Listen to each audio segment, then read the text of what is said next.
காலைதோறும் புதியவை. நிலையான விசுவாசம். ஜூலை 20. எப்பிராயிமே, உனக்கு என்ன செய்வேன்? யூதாவே, உனக்கு என்ன செய்வேன்? உங்கள் பக்தி காலையில் காணும் மேகத்தைப் போலவும் விடியற்காலையில் தோன்றும் பனியைப் போலவும் ஒழிந்து போகிறது.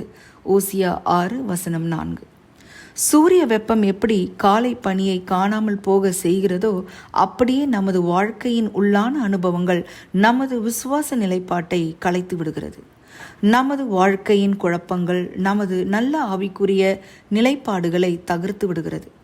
அவ்வப்பொழுது ஏற்படும் ஆவியின் அனல் இருக்கும் இடம் தெரியாமல் காணாமல் போவது போன்ற அனுபவங்கள் நமக்கு உண்டா? மெய் விசுவாசம் நெருக்கடியான சூழ்நிலைகளில்தான் உறுதி செய்யப்படும். விசுவாசமானது நம்பப்படுகிறவைகளின் உறுதியும் காணப்படாதவைகளின் நிச்சயமாயிருக்கிறது. அதனாலே முன்னோர்கள் நற்சாட்சி பெற்றார்கள். விசுவாசத்தினாலே நாம் உலகங்கள் தேவனுடைய வார்த்தையினாலே உண்டாக்கப்பட்டதென்றும் இவ்விதமாய் காணப்படுகிறவைகள் தோன்றப்படுகிறவைகளால் உண்டாக்கவில்லை என்றும் அறிந்திருக்கிறோம். ஆதி இஸ்ரவேலர்களின் பாலைவன அனுபவங்கள் போல தேவன் செய்த எண்ணிலடங்காத ஆச்சரிய ஆசீர்வாதங்களை மறக்க செய்து தேவனையே கேள்வி கேட்கும் அளவுக்கு நம்மை மாற்றிவிட அனுமதிக்கிறோமா? இதுவா விசுவாசம்? வெட்கத்தோடு சிந்தித்து பார்ப்போம். விசுவாசத்தினாலே நீதிமான் பிழைப்பான். பின்வாங்கி போவானானால் அவன் மேல் என் ஆத்துமா பிரியமாயிராது என்கிறார். தேவனே நிலையான விசுவாசத்தை என்னில் உயிர்ப்பியும்.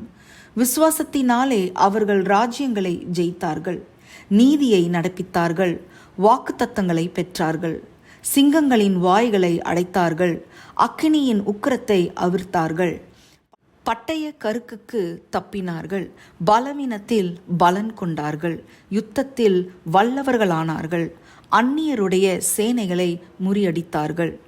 ஸ்திரீகள் சாக கொடுத்த தங்களுடையவர்களை உயிரோடு எழுந்திருக்க பெற்றார்கள்.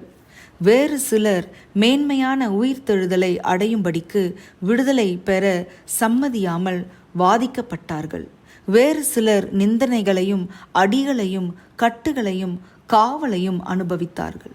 கல்லெறி உண்டார்கள், வாளால் அறுப்புண்டார்கள், பரீட்சை பார்க்கப்பட்டார்கள், பட்டயத்தினாலே வெட்டப்பட்டு மரித்தார்கள். செம்மறியாட்டு தோள்களையும் வெள்ளாட்டு தோள்களையும் போர்த்து கொண்டு திரிந்து குறைவையும் உபத்திரவத்தையும் துன்பத்தையும் அனுபவித்தார்கள். உலகம் அவர்களுக்கு பாத்திரமாயிருக்கவில்லை. அவர்கள் மலைகளிலேயும் குகைகளிலேயும் பூமியின் வெடிப்புகளிலேயும் சிதறுண்டு அலைந்தார்கள். ஜெபம். ஆண்டவரே, விசுவாசத்தை என்னில் தந்து என்னை உயிர்ப்பியும். ஆமேன்.